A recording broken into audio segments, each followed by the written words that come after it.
Friends, कैसे हैं आप लोग। आप सभी का आपके अपने चैनल इग्नो गाइडेंस पे बहुत बहुत स्वागत है और मैं आरती। चलिए आइए, आज का जो वीडियो है BSDS 184 का है और इसमें एक क्वेश्चन को लेते हैं थोड़ा सा और एक क्वेश्चन को समझते हैं। और मुझे ऐसा लगता है कि रेडियो लेखन में ये जो क्वेश्चन है ये आपके लिए इम्पोर्टेंट हो सकता है। ठीक है, तो वो क्वेश्चन कौन सा है पहले हम वो बता दें उसके बारे में, देन उसके बारे में आंसर। क्वेश्चन कौन सा है हम बताएंगे और फिर उसके बाद आंसर पे डिस्कस करेंगे, बताएंगे। लेकिन उसके पहले क्या करना, वीडियो को लाइक करना, शेयर करना, चैनल को सब्सक्राइब करना है, नहीं किया है तो हमारे ग्रुप से जुड़ जाइए टेलीग्राम और व्हाट्सएप के, जिसका लिंक वीडियो के डिस्क्रिप्शन बॉक्स पे दिया हुआ है। तो क्वेश्चन है हमारा ये कि समाचार लेखन की, ठीक है, समाचार लेखन की उल्टा पिरामिड शैली से क्या समझते हैं। उल्टा पिरामिड शैली ये 5 पंक्तियों में, लेकिन 5 में नहीं, 100 से 250 शब्दों में लिखने के लिए आ सकता है। और एक थोड़ा सा ले लेंगे इंट्रो क्या है। तो ये 2 क्वेश्चन थोड़ा सा यहाँ पर देखते हैं, ठीक है ना, जो कि वेरी इंपॉर्टेंट हो सकते हैं एग्जाम की नजर से। ठीक है, तो इंट्रो तो हम बाद में देखेंगे, सबसे पहले यहाँ पर हम देख लेते हैं कि ये उल्टा पिरामिड शैली क्या है। ठीक है, चलिए यहाँ पर देखते हैं, क्योंकि ये आपकी रेडियो समाचार की संरचना में आएगा। तो यदि क्वेश्चन पूछता है रेडियो समाचार का संरचना से आप क्या समझते हैं या फिर रेडियो समाचार की उल्टा पिरामिड से आप क्या समझते हैं, तो आंसर आपको यही लिखना होगा। ठीक है, यानी इन्वर्टेड पिरामिड जिसको कहते हैं। ओके राइट, तो चलिए फिर इसको देख लेते हैं। देखिए, रेडियो समाचार की संरचना समाचार पत्रों या टीवी की तरह उल्टा पिरामिड शैली पर आधारित होती है। ठीक है, जैसे समाचार पत्र टीवी की तरह होती है, सेम उसी तरह से रेडियो समाचार की संरचना भी उल्टा पिरामिड की तरह होती है। पिरामिड जनरली कैसे होता है, ऊपर छोटा, फिर उससे बड़ा डायग्राम, फिर उससे बड़ा, फिर उससे बड़ा, इस तरह से होता है ना। लेकिन उल्टा का मतलब होता है उल्टा ऊपर सबसे चौड़ा आएगा, फिर नीचे, मतलब ऊपर चौड़ाई नीचे सकराई होती जाएगी। आगे चल के हम इसको इमेज में भी डिस्कस करेंगे। तो किसी भी माध्यम के लिए समाचार पत्र लिख रहे हैं, समाचार लेखन की सबसे प्रचलित, प्रभावी और लोकप्रिय शैली जो है उल्टा पिरामिड शैली ही है। यानी कि रेडियो की भाषा शैली जो होती है, अगर हम शैली की बात करें, यहाँ पे भाषा की नहीं शैली की बात करें, और शैली का मतलब होता है लिखने का ढंग, किस ढंग से लिखा जाता है, तो लिखने के ढंग को शैली कहते हैं। और यहाँ पर जो लिखने की शैली होती है वो क्या है, वो उल्टा पिरामिड शैली है। ठीक है, यानी लिखने की शैली उल्टा पिरामिड शैली है। और सभी तरह के जनसंचार माध्यमों में सबसे अधिक समाचार या स्टोरीज इसी शैली में लिखे जाते हैं। तो माइंड में रखिएगा, जनसंचार माध्यम में यदि बात चलती है तो सबसे ज्यादा उल्टा पिरामिड शैली में ही लिखे जाते हैं और लगभग 90% खबरें इसी संरचना में प्रस्तुत की जाती हैं। ठीक है, ओके, चलिए आइए और भी पढ़ लेते हैं। उल्टा पिरामिड शैली में समाचार के सबसे महत्वपूर्ण तथ्य को सबसे पहले लिखा जाता है। अब उल्टा पिरामिड शैली का मतलब क्या होता है, तो इसमें जो समाचार होता है उसके जो इम्पोर्टेंट फैक्ट होते हैं, महत्वपूर्ण तथ्य होते हैं, उनको सबसे पहले जगह दी जाती है, सबसे पहले वो लिखे जाते हैं, यानी हेडिंग बनती है। उसके बाद घटते हुए महत्व क्रम में अन्य तथ्यों या सूचनाओं को लिखा जाता है। तो जो सबसे महत्वपूर्ण फैक्ट होता है, इंपॉर्टेंट फैक्ट होता है, उसको पहले, फिर उसके बाद जो महत्वपूर्ण होता है उसके बाद, इस तरह से घटते हुए क्रम में, यानी जो सबसे कम इंपॉर्टेंट होते हैं, जो इतनी जरूरी की चीजें नहीं होती हैं न्यूज समाचार में, उनको सबसे नीचे क्रम में रखा जाता है। ये हम लोग देखते भी है, ब्रेकिंग न्यूज, ब्रेकिंग न्यूज, फिर उसके बाद और भी न्यूज चलती है। हेडिंग में देखिए 5 हेडिंग ली जाती है, 10-25 हेडिंग ली जाती है, फिर उसके बाद सबसे इंपॉर्टेंट ऊपर रहती है, देन उसके बाद नीचे रहती है। तो इस शैली में किसी घटना, विचार, समस्या का ब्यौरा कालक्रम के बजाय सबसे महत्वपूर्ण तथ्य सूचना से शुरू होता है। तो कोई भी यदि घटना, विचार, समस्या होती है तो काल क्रम के, कालानुक्रम, यानी उसको एक क्रम के हिसाब से नहीं रखा जाता है, बल्कि उसको सूचना के हिसाब से, यानी जो सबसे महत्वपूर्ण, जो इंपॉर्टेंट है, उसके हिसाब से रखा जाता है। मतलब उल्टा पिरामिड में कहानी की तरह क्लाइमेक्स आखिर में नहीं, बल्कि खबर के बिल्कुल शुरू में आ जाता है। समझ में आया? जो उल्टा पिरामिड होता है, जनरली मूवी फिल्म में देखिए तो क्लाइमेक्स बाद में निकलता है ना, और बाद में कहते हैं अरे इसका मतलब तो हुआ, अरे ये ऐसा हो गया। लेकिन न्यूज वगैरह में सबसे शुरू में ही आ जाता है, ब्रेकिंग न्यूज वो सबसे शुरू में आ जाती है। तो क्या हो गया, वो उल्टा पिरामिड हो गया कि सबसे ब्रेकिंग न्यूज जो आपको सुनना है, देखना है, वो आपको सबसे पहले टीवी ऑन करते ही मिल गई और आपने देख लिया। ठीक है, तो उल्टा पिरामिड में कोई निष्कर्ष नहीं होता है। ठीक है, जनरली कहानी वगैरह में क्लाइमेक्स लास्ट में होता है, तो उससे एक निष्कर्ष, कंक्लूजन निकाला जाता है। लेकिन उल्टा पिरामिड में कोई भी कंक्लूजन, कोई निष्कर्ष नहीं निकलता है। ठीक है, ओके, अब चलिए देख लेते हैं। उल्टा पिरामिड संरचना में समाचार लेखन के कई फायदे हैं। अब फायदे क्या क्या हैं? तो इसका पहला लाभ यह है कि ये श्रोताओं की जिज्ञासा के अनुकूल है। अब हम जो देखने बैठते हैं वही हमें सबसे शुरू में मिल जाता है। हमें पता चल रहा है कि रूस और यूक्रेन का युद्ध चल रहा है, मुझे उसकी जानकारी लेनी है, मैंने टीवी ऑन किया, रेडियो ऑन किया और सबसे पहले हमें वही जानकारी मिल रही है, ब्रेकिंग न्यूज, जो कि महत्वपूर्ण फैक्ट है, महत्वपूर्ण तथ्य है। तो हुआ ना जिज्ञासा के अनुकूल, क्योंकि वे सबसे पहले क्या हुआ यह जानना चाहते हैं, ना कि पूरी कहानी। ठीक है, अगर उनके पास समय का अभाव है तो खबर की पहली कुछ लाइनें सुनकर पढ़कर उनका काम चल जाता है, जो अभी जस्ट मैंने आपको बताया ब्रेकिंग न्यूज देख करके। लेकिन सबसे बड़ा फायदा यह है कि सबसे महत्वपूर्ण बातें समाचार के शुरू में होने के कारण उसे जरूरत और समय सीमा की पाबंदी को देखते हुए छोटा बड़ा किया जा सकता है। हाँ, अब जरूरी नहीं है रूस यूक्रेन का युद्ध चल रहा है तो पूरे युद्ध के बारे में विवरण दिया जाए। कहाँ क्या हुआ, 1 मिनट 2 मिनट कुछ सेकंड की खबरें बता के शांत हो जाते हैं। ठीक है ना, तो उसको छोटा और बड़ा जो है हिसाब के मतलब घटना के हिसाब से किया जाता है।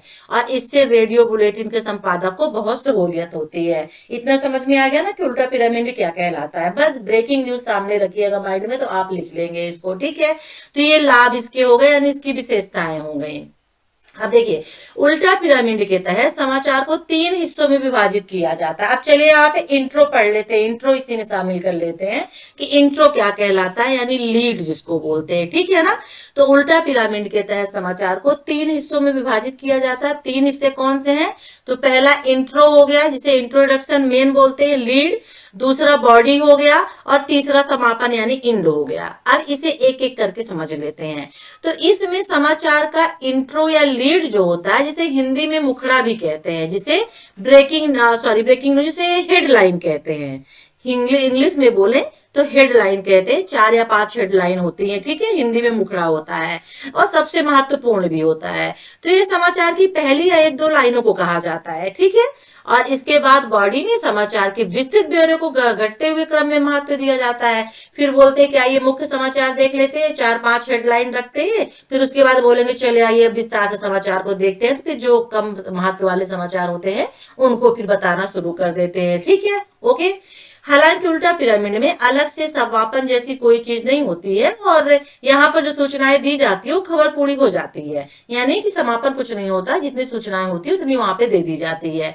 लेकिन अगर जरूरत पड़े तो समय की कमी को देखते हुए आखिरी कुछ लाइनों या पैराग्राफ को काटकर हटाया जाता है। मान लीजिए समय कमी पड़ रही है, मुझे लग रहा है कि ये न्यूज जो है थोड़ा बड़ा हो रहा है, तो कुछ लाइनों को हटा दीजिए ना उल्टा पिरामिड से, और उस स्थिति में खबर वहीं पर समाप्त हो जाती है। ठीक है ना, ओके। तो ये हुआ उल्टा पिरामिड। इंटरेस्टिंग है, अच्छा लग रहा है, मुझे लग रहा है आप लोग की समझ में आ रहा है। जो हेडलाइन आती है, ब्रेकिंग न्यूज आती है, वो उल्टा पिरामिड ही होता है, वहीं से स्टार्टिंग होती है। फिर उसके बाद 4-5 हेडलाइन होती है, मुखड़े से स्टार्टिंग होती है इसकी, यानी इंट्रो लीड से। फिर उसके बाद बॉडी, यानी फिर अब आइए और समाचार देख लेते हैं, वो बॉडी हो जाती है। समापन के लिए इसमें कुछ भी नहीं होता है। कभी कभी टाइम की कमी की वजह से कुछ समाचारों को छोड़ दिया जाता है, ये शॉर्ट में हो गया। अब उल्टा पिरामिड शैली में इंट्रो लेखन को सबसे अधिक महत्व दिया जाता है। इंट्रो लेखन जो मुखड़ा होता है, इंट्रोडक्शन जो स्टार्टिंग में होता है, तो समाचार लेखन की सफलता की असली कसौटी जो होता है इंट्रो लेखन को ही माना जाता है। और हर एक बंदा जब टीवी ऑन करता है तो अपने पसंदीदा न्यूज चैनल को लगाता है और उसको ये लगता है कि इसमें सबसे पहले स्टार्टिंग में जो भी मेन न्यूज़ें होंगी देश दुनिया में वो बताई जाएंगी। तो इंट्रो से ही समाचार की मिजाज, उसके प्रवाह की दिशा तय हो जाती है और इंट्रो से ही खबर की जान है। तो अगर इंट्रो आकर्षक, दिलचस्प और उत्सुकता जगाने वाला होगा तो श्रोता पूरी खबर सुनना चाहेगा। आज की हेडलाइन क्या है, ये है, और इसके बाद हमें अच्छा लगा तो हम पूरा 10, 15, 20 मिनट की जो भी हेडलाइन होंगी, जो आगे न्यूज आएगी तो हम सुन लेंगे। इंट्रो अच्छा होगा, अब इंट्रो अच्छा नहीं बनाया है, आज की हेडलाइन ये है, ऐसी चीजें दे दी तो हमें भी लगेगा छोड़ो अब तो देख लिया 5 चीजें, कोई काम की नहीं है, टीवी बंद करो, रेडियो बंद करो, ये चीजें हो जाती हैं। अन्यथा रेडियो बंद कर देगा। इसलिए समाचार के इंट्रो को इस तरह से लिखा जाता है कि तुरंत श्रोताओं का ध्यान खींच ले और उन्हें पूरी खबर सुनने के लिए बाध्य कर दे। ठीक है ना, तो इंट्रो ऐसा होना चाहिए कि उसमें खबर की सबसे महत्वपूर्ण बात आ जाए, लेकिन उसके प्रभावी और आकर्षक भाषा में लिखा जाना चाहिए, क्योंकि रेडियो में सिर्फ और सिर्फ सुना जाता है, देखा नहीं जाता है। ठीक है, वह बिल्कुल स्पष्ट, सीधा और सरल होना चाहिए। एक आदर्श इंट्रो 15 से 30 शब्दों के बीच का होना चाहिए। वाक्य छोटा, सरल और सीधा होना चाहिए, और यही आपको लिखना होगा भाषा में भी, जब यदि भाषा का क्वेश्चन पूछ देता है तो। इंट्रो में एक साथ सभी या कई सूचनाएं तथ्य डालने से बचना चाहिए, क्योंकि इसमें श्रोता भ्रम में पड़ जाता है। ठीक है, तो इंट्रो जो होता है वो किसी घटना, विचार, समस्या से जुड़े प्रमुख तथ्य यानी कब, क्या, कहाँ, कौन, क्या, किसके बारे में बताया जाता है, और इसके बाद खबर के विस्तार में कैसे और क्यों का उत्तर दिया जाता है। ठीक है, ओके। आइए, प्रादेशिक समाचार है, चलिए आइए देख लेते हैं आज की मुख्य हेडलाइन। 5 लाइनें हो गई, उसके बाद फिर चलिए आइए समाचार को विस्तार से सुनते हैं, तो यही विस्तार होता है बाद में। ठीक है, आज मुख्यमंत्री ने यहाँ का इसका लोकार्पण किया, हेडलाइन, इसको बाद में विस्तार में बताएंगे, फिर वो बाद में विस्तार में बताते हैं कहाँ पे क्या कैसे किया, किस चीज का। ठीक है, ओके, ठीक है।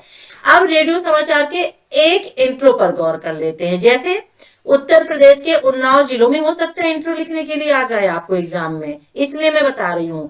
तो उत्तर प्रदेश के उन्नाव जिले में एक बस दुर्घटना में आज 20 लोगों की मौत हो गई। मृतकों में 5 महिलाएं, 3 बच्चे शामिल हैं। ये इंट्रो हो गया। आपकी जिज्ञासा बढ़ेगी अब कि कैसी बस दुर्घटना हुई और कहाँ, कौन लोग थे।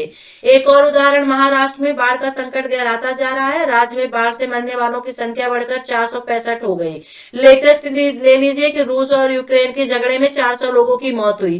तो ये होता है इंट्रो। ठीक है ना। इंट्रो का एक और नमूना देख लीजिए। प्रधानमंत्री ने कहा है कि रोजगार के अधिक से अधिक अवसर पैदा करना सरकार की पहली प्राथमिकता है। वे आज नई दिल्ली में युवाओं के अखिल भारतीय सम्मेलन को संबोधित कर रहे थे।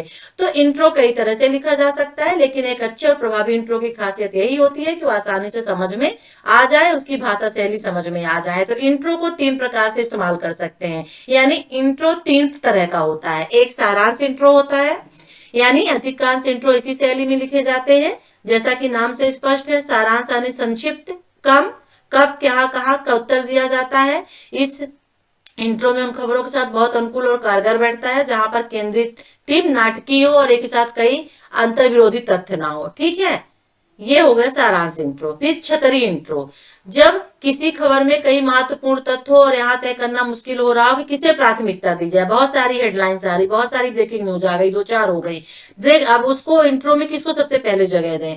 तो उस स्थिति में छतरी इंट्रो बहुत कामगार साबित होता है, खासकर जब खबर से महत्वपूर्ण तथ्य अंतर विरोधी हो। ठीक है, ओके, चलिए। फिर जैसे महाराष्ट्र में बाढ़ के बाद फैली महामारी से निपटने के लिए राज्य सरकार ने बाढ़ प्रभावित इलाकों में मेडिकल इमरजेंसी लगाने की घोषणा की है। तो ये क्या हो गया, ये छतरी इंट्रो के अंतर्गत आ जाता है। ठीक है, तो इनमें छतरी इंट्रो के बाद समाचार की बाड़ी में 3 प्रमुख बिंदु होते हैं। बाढ़ग्रस्त इलाकों में मेडिकल इमरजेंसी की घोषणा, महामारी से हो रही मौतें और कांग्रेस अध्यक्ष के दौरे। अब इनको अलग अलग से विस्तार से बताया जा सकता है। ठीक है, ओके। फिर विलंबित इंट्रो होता है, एक विशेष प्रकार का इंट्रो है जिसका इस्तेमाल कुछ खास तरह के समाचारों, जिन्हें हम सॉफ्ट स्टोरीज कहते हैं, को पेश करने में किया जाता है। विलंबित इंट्रो में समाचार के सबसे महत्वपूर्ण तत्व को पहले और वाक्य में देने के बजाय थोड़ा रोककर दूसरे तीसरे वाक्य में प्रस्तुत किया जाता है। ठीक है ना, ओके। तो इंट्रो में मुख्य बात 2 वाक्यों के बाद आती है। तो ये हो गया विलंबित इंट्रो, ये हो गया इंट्रो। और रेडियो में इंट्रो की शुरुआत कभी भी उद्धरण से नहीं करनी। ठीक है, सरकार किसी भी विदेशी हमले से निपटने के लिए तैयार है। यह बात आज प्रधानमंत्री ने नई दिल्ली में पत्रकारों से बातचीत करते हुए कही। इसके बजाय यह लिखना बेहतर होगा, ठीक है, कि प्रधानमंत्री ने कहा है कि सरकार किसी भी विदेशी हमले से निपटने के लिए तैयार है। और आज नई दिल्ली में पत्रकारों से बातचीत करते हुए प्रधानमंत्री ने रक्षा तैयारियों पर संतोष जताया। तो इस तरह से जो है इंट्रो लिखा जाता है। ठीक है, तो ये देख लीजिए, मुझे लगता है क्योंकि समाचार की संरचना में इंट्रो महत्वपूर्ण होता है, और लेकिन इसका अर्थ ये नहीं है कि बॉडी का कम महत्वपूर्ण है। बॉडी भी जो महत्वपूर्ण होती है, क्योंकि इंट्रो के जरिए श्रोताओं में दिलचस्पी पैदा करने के बाद अगर खबर की बॉडी चुस्त, प्रभाव और आकर्षक नहीं होगी तो श्रोता निराश हो जाएंगे, न्यूज नहीं सुनेंगे, बाकी खबरें नहीं सुन पाएंगे। तो इंट्रो के साथ साथ में बॉडी की भी जिम्मेदारी होती है। ठीक है ना, तो इंट्रो में जो बातें कही गई हैं उनका विस्तार जो होता है वो बॉडी में दिखाया जाता है। ठीक है, और ऐसा नहीं होना चाहिए कि इंट्रो और बॉडी के बीच कोई संबंध, तारतम्यता ही नहीं है। तो जो इंट्रो है वही आगे चल के विस्तार में बॉडी बन जाती है। तो एक संपूर्ण समाचार को पहले से आखिरी वाक्य के बीच सहजता के साथ प्रभावित होना चाहिए। वाक्यों के बीच सहज और तार्किक संबंध होना चाहिए। वाक्य छोटे, सरल और सीधे होने चाहिए। लेकिन अगर पूरी स्टोरी में सभी वाक्य एक ही तरह के होंगे तो वे कुछ अस्वाभाविक से लगने लगेंगे। इसलिए कुछ छोटे, कुछ मध्यम और एकाध बड़े वाक्य होने चाहिए। ठीक है, जो भाषा बोलचाल की और स्वाभाविक होनी चाहिए। तो समाचार की बॉडी इंट्रो का ही विस्तार है। ठीक है, और अगर इंट्रो में एक तथ्य को प्राथमिकता दी जाए तो बॉडी में भी उससे जुड़ी सूचनाओं को विस्तार दिया जाता जाता है।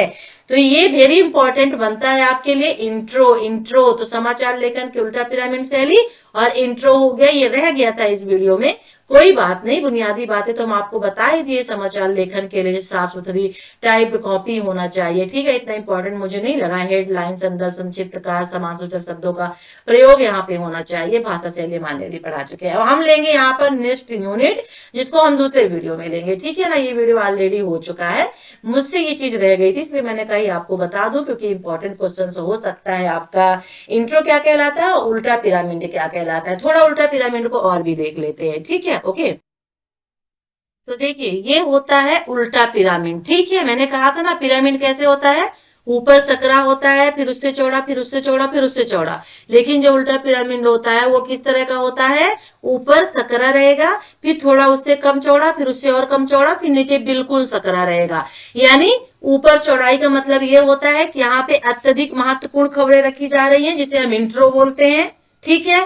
फिर उसके बाद महत्वपूर्ण खबरें रखी जा रही है, जिनको हम क्या बोलते हैं, बॉडी बोल देते हैं, उनका विस्तार किया जाता है। फिर बॉडी के बाद एक और था ना, देखिए अभी भूल गई मैं पढ़ाई, इंट्रो, बॉडी और एक समापन हो जाता है साधारण। तो अधिक महत्वपूर्ण, फिर महत्वपूर्ण खबरें, फिर साधारण खबरें होती हैं।